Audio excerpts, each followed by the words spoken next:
Hi guys, in today's video we're going to be painting a Deathwatch Venerable Dreadnought from start to finish. But first of all I want to say a huge thank you to my YouTube channel sponsors Goblin Gaming. Please check the description box down below and you'll find a direct link to Goblin Gaming's web store. And also it'd be very handy if you went over to their web store and actually left a comment saying that OPN sent you if you actually order any of the products from their web store. In this video we're going to be painting the Venerable Dreadnought in a very quick way. I hope you enjoy this video, and if you're an absolute beginner please try it out, especially if you're just new to airbrushing. This video should show you exactly how to get this end result in a very quick and relatively easy manner. So I hope you enjoy watching it guys, and we'll get started.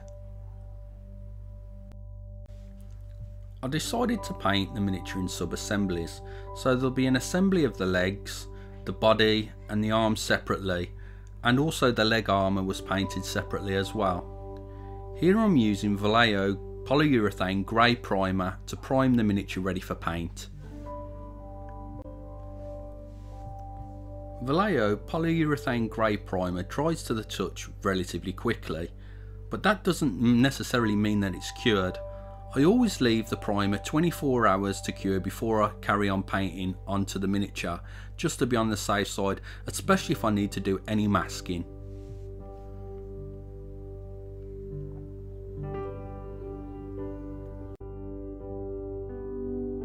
Here I'm using Vallejo's new metal colour airbrush paints.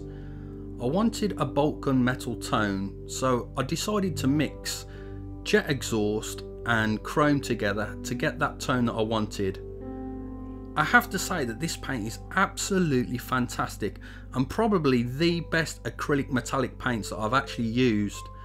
They go in the airbrush super thin and they also spray really smoothly.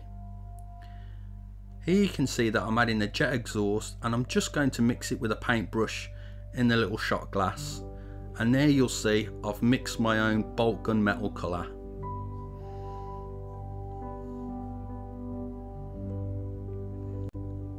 If I didn't mention it a moment ago, the mixture of the jet exhaust and the chrome was about 50-50, so 1 drop of chrome to 1 drop of jet exhaust. I'm working at between 2 and 3 inches away from the model, and I'm making sure that I constantly keep the airbrush moving to make sure that I'm not going to get too much of a build-up of a paint in any one particular area.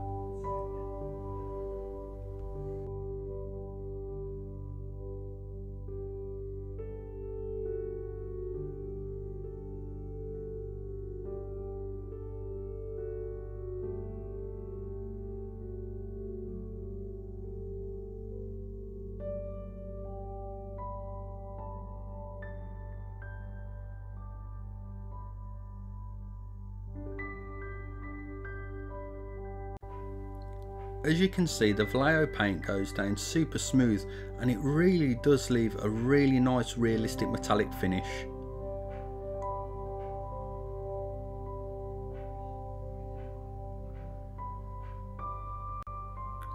I'm painting the body in exactly the same way with the same 50-50 mixture of jet exhaust and chrome from the metal range from Vallejo. I'm painting the metallics first because they can be a little bit messy, and I find that getting the metallics out of the way first of all and dry brushing them and washing them enables me to then work on the finer details without the worry of getting metallic paint on those areas.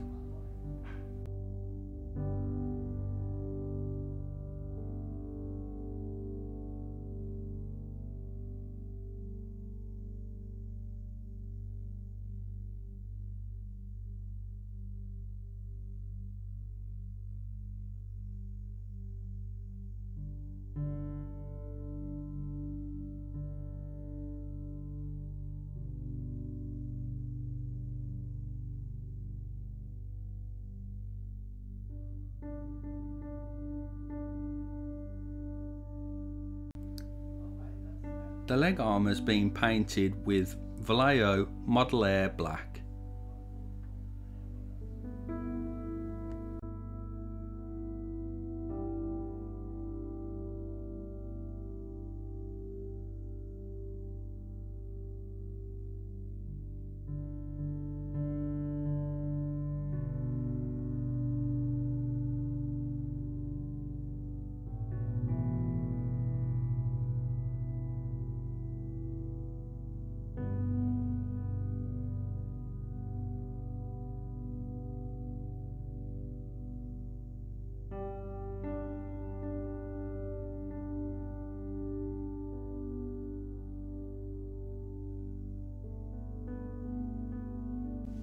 The left arm was painted in exactly the same way as the legs and the body, but the difference with the left arm is I wanted it to have a really shiny and reflective finish to represent the left arm of a Deathwatch Dreadnought. So I used neat chrome here from Vallejo metal colour range.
Here I'm using Vallejo Game Air Bloody Red, and I'm working at about an inch away from the leg armour, and I'm just working from the centre towards the outer edges of the central panels of those armours, just to leave a really nice effect behind.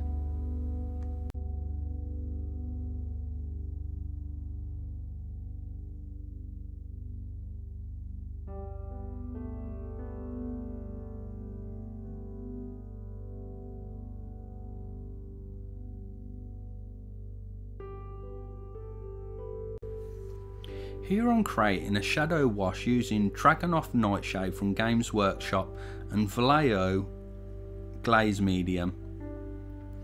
By adding them together, you can see that the colour's becoming much lighter, and it's also going to create a very subtle wash on the left arm, which I wanted that effect. I didn't want the shadows to be too dark and detract from that really high sheen chrome finish.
I'm going to wash all the metallics now using Games Workshop's Null Nile, and rather than paint them on with a brush, I'm going to use the airbrush. This is going to leave a really smooth wash behind, and it's going to get rid of most of the pooling that you'd see with a brush. It's very important that you do this very slowly, as the wash is so thin it comes out the airbrush really fast. So control the amount of wash that comes out of the airbrush and be very slow applying it in a few passes.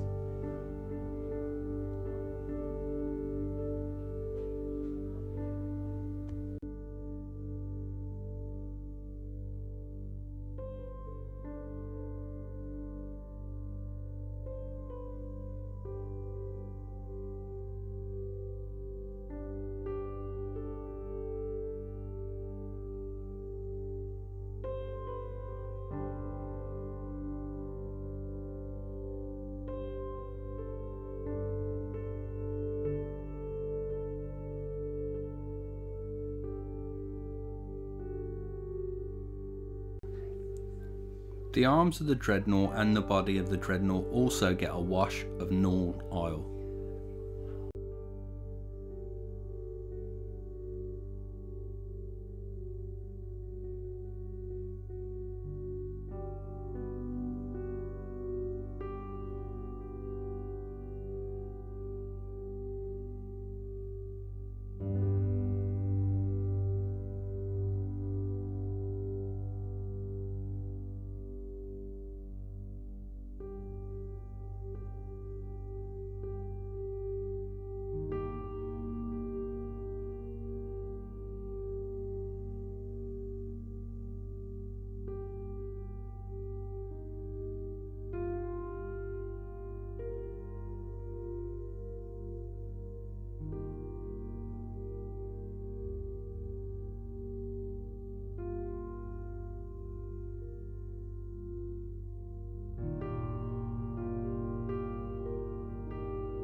After waiting for the wash to thoroughly dry, it's time to do a dry brush. Dry brushing is a really old technique, guys, one of the oldest around, but it works really well if you apply it correctly. And the way I believe that you should apply it is actually feathering the brush over the miniature, so you're almost tickling it, if you like. You remove most of the paint onto some kitchen roll first, and then gently overbrush over the miniature, and it should, if done correctly, just catch the very extreme edges of all the details of the miniature and just make them pop out and come alive. The colour I'm using to dry brush is Vallejo Game Air Silver.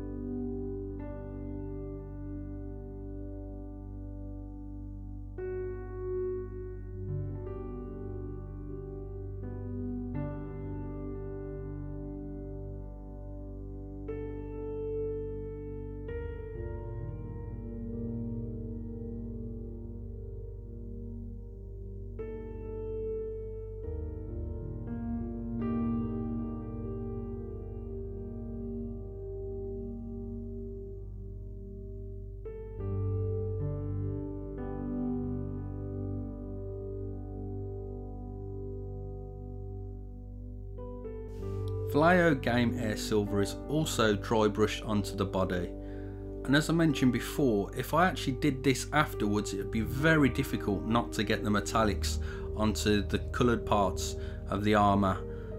So using the metallics first, I believe, is the quickest and easiest way to actually go painting this particular model.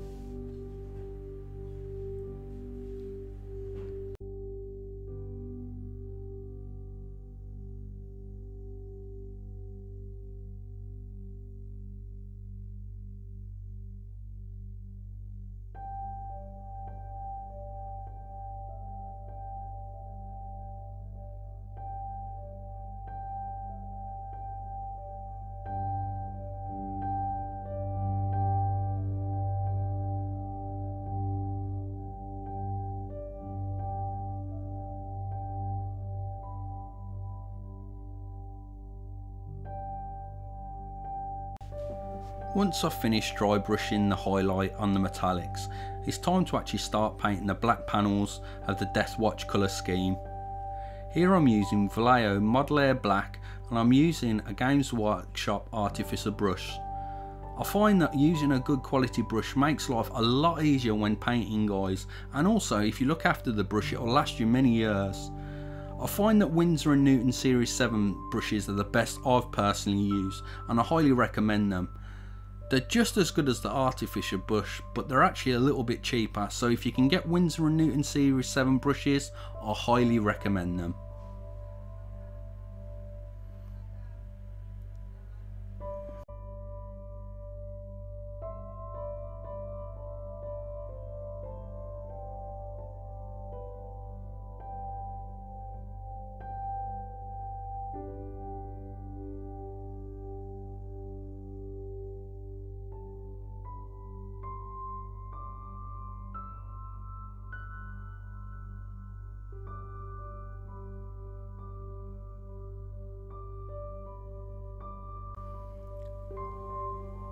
There's a lot of silver coloured metallics on this Dreadnought, so I decided to break it up by adding some Screaming Bell by Games Workshop to the exhausts.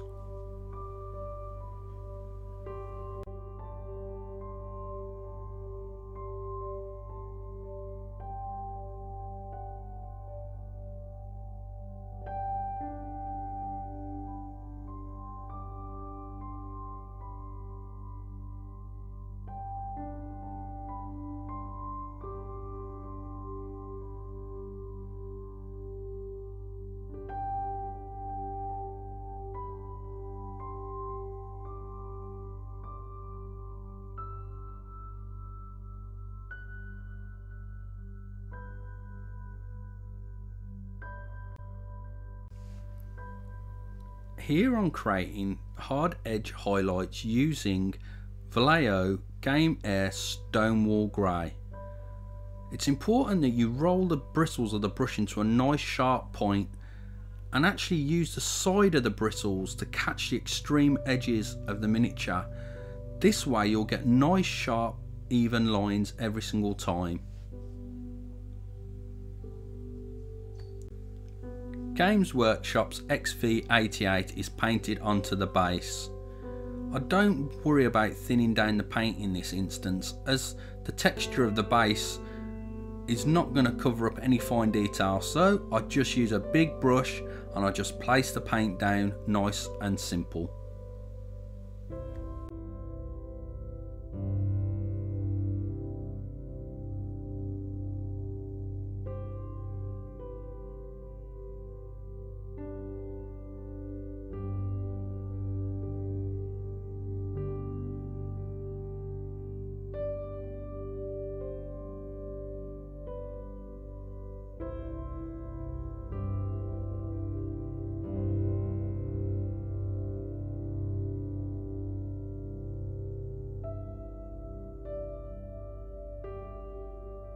Here I'm painting the chamber of the plasma gun, and I'm actually going for an OSL glow. That's object source lighting for those that don't know the abbreviation. And I'm just hitting all of the area around the plasma chamber with Vallejo Game Air Electric Blue, and just creating a very subtle highlight around the edges of the armor panel and the gun, so it'll give an effect of a glow on the arm. To really accentuate the glow, I'm coming back in just on the very center of the chamber with Vallejo Game Air Dead White. This is a super simple technique to do with an airbrush, guys, and it's one of the first cool things that I think you should try to do once you do actually own an airbrush.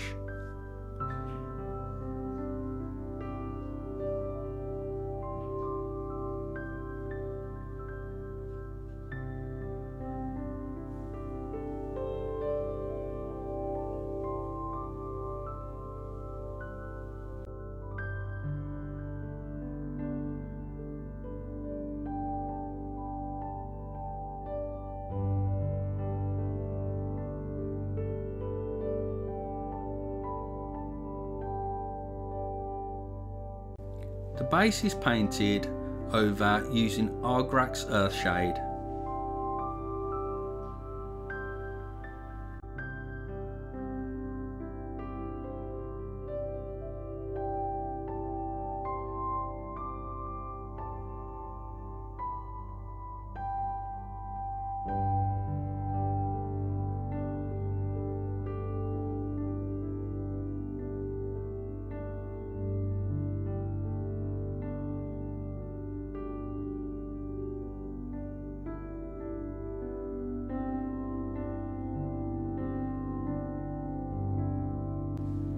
First of all, I painted the lenses using Vallejo Game Air Silver. It was important that I painted the lenses with Game Air Silver because then I used Games Workshop's new gem colours to actually finish it off.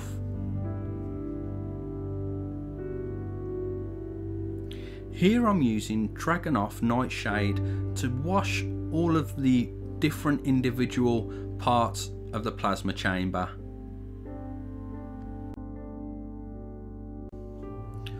All of the gold areas on the Dreadnought were painted using Games Workshop's Retributor armour, and after that they was all washed with Agrax Earthshade.